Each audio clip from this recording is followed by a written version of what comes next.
HDR photography is a technique of taking and capturing photos and then bringing out the details that are normally not captured in a single frame of photography. It's essentially what your eye can see when you're looking out at a scene and you'd like to capture it. This is one way to be able to capture as much of the detail that your eye can see, but you can normally not capture in a single frame. I use pretty basic digital SLR equipment. I have a Canon XTI camera and a standard wide-angle lens. And what I'll do is I'll take multiple shots, or in some situations I'll take a single shot. And then what I'll do is I'll use a software package called Photomatics to be able to put the pictures together and to extract all of the colors and all the details and all of the fidelity that you would normally not be able to see in one image. It's a way of really capturing that moment.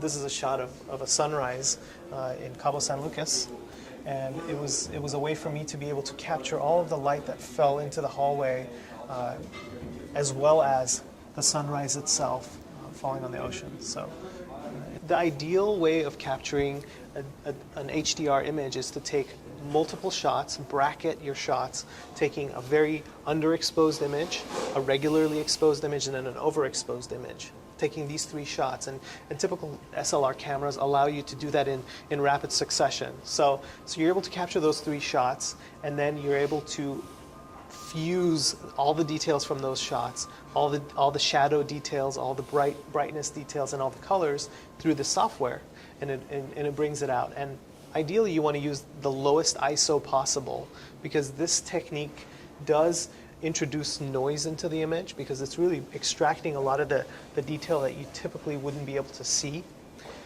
And so ideally, you want as little noise as possible. So an ideal situation is in the afternoon, when there's not too much sun and there's not too much darkness as well. So you capture some really neat details with clouds. And this was actually taken with one image.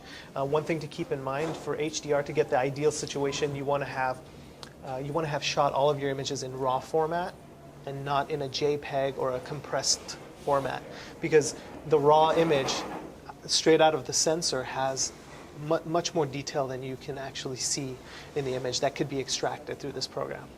The computer plays a big part of it in the sense that you have to bring all the images in, and there's a certain workflow that you can use to get this level of detail and this effect.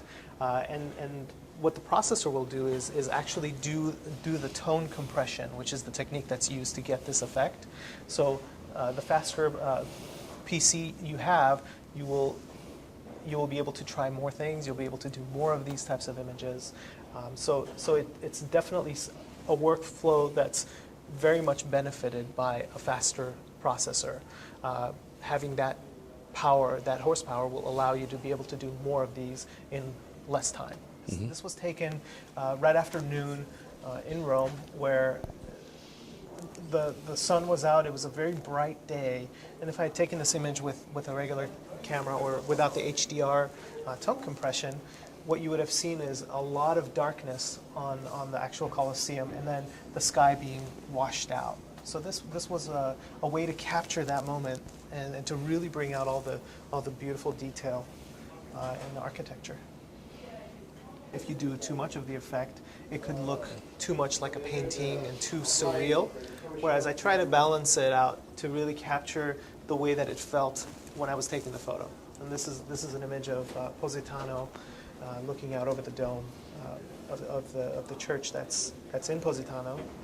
And again, this was a way for me to be able to capture all the detail in the water, as well as in the building and the hillside, and it just really brings out the warmth of that day.